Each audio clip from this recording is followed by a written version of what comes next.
こんにちは。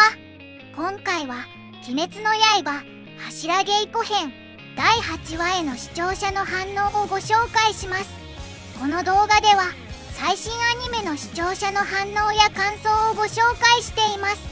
みんなの解釈や考察を知るとアニメ視聴の楽しみが増えると思いますので、ぜひ最後までお楽しみください。このテンションどうしてくれよ。やっぱアニメだと迫力が違うな。ここからが原作でも一番盛り上がるからな。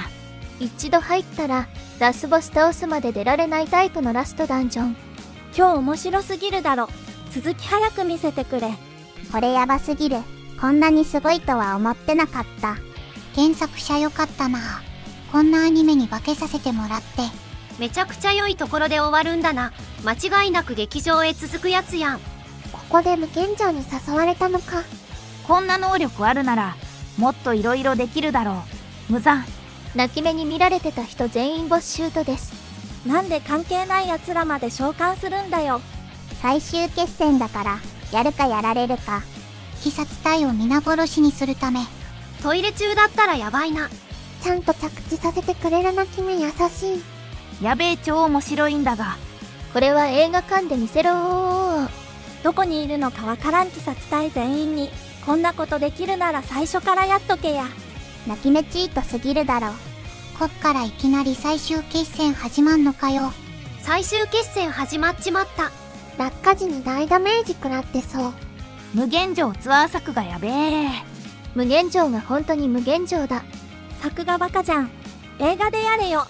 じゃあゼリツさんかっこいい。善逸がかっこいいままだ。善逸がかっこいいまま落ちてる。なんで全員連れて行く必要あるん。ハンターハリヘンみたいに少しずつ始末すればいいじゃん。鬼的にはよ。取るに足らない存在としか思っとらんからな。少年漫画史に残る死闘のアキラ開幕。泣き目だけ血気術の規模おかしいよな。久々にワクワクしたわ。主人公がどれかをよく理解しているラスボス。認知されてるなんてすごいやん炭治郎。相変わらずスタッフロールの量がえげつないな。しかしすごいアニメだね。迫力すごい。いやついに無限城か。楽しみだ。俺たちの戦いはこれからだ。最高潮で終わるわ。ラスダンなのかここから。完全にラストダンジョン。やっと本編が始まった。もうこれで終わり。この3、4年長い前振りだった。映画いつだよ。何部作になるんだ。善逸が一番強そうで笑う。こいつ柱だろう。いよいよだ。少年漫画史上に残る激戦。無限城の最終ステージはゲーム感あって盛り上がるね。杉田普通に強いのになんで人気ないんだよ。戦闘シーンかっこよかったやん。ものすごい夜預けを食らった気分。やべえやべえよ。映画いつだよ。はよはよはよはよはよはよ。見入っちゃった。これは映画見に行きたくなるわ。こんないいところで終わらすなら明日から映画公開しろよ。認めよう。鬼滅の刃が日本ナンバーワンアニメだと。映画並みだろ。本当すごいわ。なんで最後にデスボイスが入ってるのかと思ったらこういう展開だったからか。この曲すごいわ。劇場版はまた無惨様が歩くシーンからです。劇場版3部作テレビ3クールで終わりとかにしそう。無惨様は用心深いのになんで禰豆子たち家族をわざわざ襲ったの。姫島さんはなんで刀持ってないの。強すぎて刀が壊れる。目が見えないから刀を使うの難しい。続き始まったと思ったら終わって笑た。とんでもない作画だった。ほんとそれ天元様のバトル超えてたわ。映画なら子供ら連れて行かないとあかんし金かかるやんけ。きちゃー。3部作いつ完結するんだよ。やった劇場版かよ。映画3部作って尺足りるのか。予想通り3部作か。2年に1本として完結は2030年。3部作だと柱稽古と打って変わってギッチギチになりそうだな。興行何百億っていくのかな。3部作で収まるの逆にすごい。無限城編来た。で何年かかるんでしょうか。作るのに3年くらいかからん。ワンピの最終回と鬼滅の映画3本公開。どちらが早いのか。毎年公開しても3年はかかるか。実際はもっと間隔空くだろうから、完結まで何年先かな。劇場版3部作だと1部あたりテレビの1話が CM もろもろ抜いて20分くらいだとすると2時間で6話分。もう少しやれば7話分くらいだから3部作でなんとか大丈夫そう。まあ完結まで10年は見た方がいいかもな。これは3部作合わせて1000億バイクで。映像がすごすぎて、すげーしか言ってなかった。この後のことを考えると苦しい。なんて映像美。アニメでこんなに息を飲むクオリティ。無限城が想像の何倍も大きかった。すごかった。姫島さんの技のところテレビ壊れるかと思った。人一倍うるさい旋律が静かに落ちていくのがもうさ。すごすぎて言葉が出ない。そして涙が止まらん。ああ、無限城、始まった。たった一夜の死闘が。無残の恐ろしさ。それに対抗する親方様や玉代様の執念の深さに恐れおののくだけでなく、UFO テーブルの映像の美しさに驚いた。爆発の熱で雪の結晶が溶けるのにゾクゾクした。声優陣もすごい。息ができないほどの臨場感。もうね、情報量多すぎて全然まとまんないけど、とにかく映画一本見た気分になりました。もうね、作画がやばいっす。もうね、辛いとしか言えない。この後を考えると心臓痛くてさ、漫画がアニメになるって本当に素敵なことだね。とにかく鬼滅の制作スタッフさん大好き。鬼滅の作画が本当にすごすぎて、本当にエグすぎる。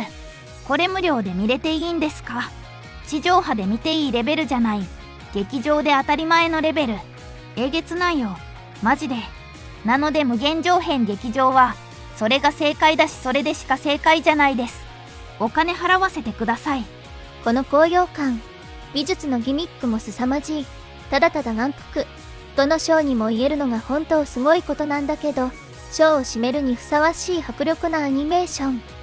いや、改めて堪能。美術無限上編楽しみに待とう。無惨が歩くだけのシーンにどんだけ尺取るねんとなったけど、いざ親方様と開口してからは興味深い話だらけで一気に引き込まれた。まさかの妻子を巻き込んだ自爆シーンの作画がエグすぎたし、柱が一斉に切りかかるシーン格好良すぎ。続きは噂通り劇場3部作でしたが楽しみ。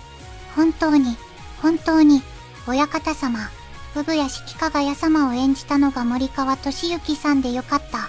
優しくて温かい声で本当に、最後のありがとう。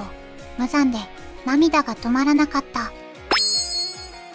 急に煉獄さんの対象こそこそ噂話がみつりちゃんから聞けた上に、新規ボイス&シーンってだけで嬉しすぎるのにさ、まさかの煉獄さんの過去じゃない声が言葉が聞けて泣けちゃったよ。煉獄さんもずっと見守って力を貸してくれてるんだもんね。思いをつなぐはメインテーマよね。親方様の最後の言葉かっこいいわ。爆発すっごいにある。それと対照的に親方様とはマネ様の無表情なのが、静かな怒りが伝わってくるようでゾクゾクするな。柱たち以外も無限城に落とされた保管もいいね。さすが。無惨様に、あの男は完全に常軌を逸している、と言われてしまう親方様よ。それにしても爆破のシーンと、それに続く無惨の体の再生シーンの作画がすごい。せっかくすごいエフェクト背負っておしゃれして産谷式邸に来た無惨様なのに、ボンバーされちゃって。産谷式ボンバーからの映像がすごかった。この自爆もそうだけど、力はないけどクセ者だらけの柱たちに、これだけ慕われてる親方様って、力と恐怖で支配する無惨とはまた別方向で、それこそ同族だと感じられるくらい強烈ですよね。鬼殺隊頭に、互いの存亡をかけた最後の総力戦ですね。鬼滅の刃、柱稽古編。最初は面白くなかった。主題歌もいまいちだと感じていた。だが終わってみてどうだ。主題歌、無限は日々を2リピート。エンディング、永久は、第7話で完璧なものに仕上がった。そして今夜の第8話で無限そのものがエンディングに採用され、フルで作品にパッケージングされた。圧倒された。無残が静かに放つ圧倒的な恐怖と絶望。無残に対峙する産谷式の穏やかな言葉と表情に秘めた、もはや狂気のごとき殺意。爆発からの怒涛の展開、玉代と姫島の覚悟、他の柱たちと炭治郎の焦りと怒り、映像、音楽、どこを切り取っても今のアニメの最高峰。60分。もっと言うと全8話あっという間だったな。無限城3部作ってことは来年中に完結するのか、はたまた年またいで2026年に完結か。いずれにせよついに終わりが見えてきた。終わってほしくないけど、しっかり見届けます。最後までご視聴いただき、ありがとうございました。皆さんのご感想や注目ポイント、考察などありましたら、コメントで教えていただけると嬉しいです。このチャンネルでは、最新アニメのみんなの反応や感想をご紹介しています。様々な考察や多様な意見を聞くと、これまでなかった視点が増えて、アニメ視聴の新しい発見があるかもしれませんので、ぜひ、チャンネル登録とグッドボタンをよろしくお願いします。それではまた次回の動画でお会いしましょう。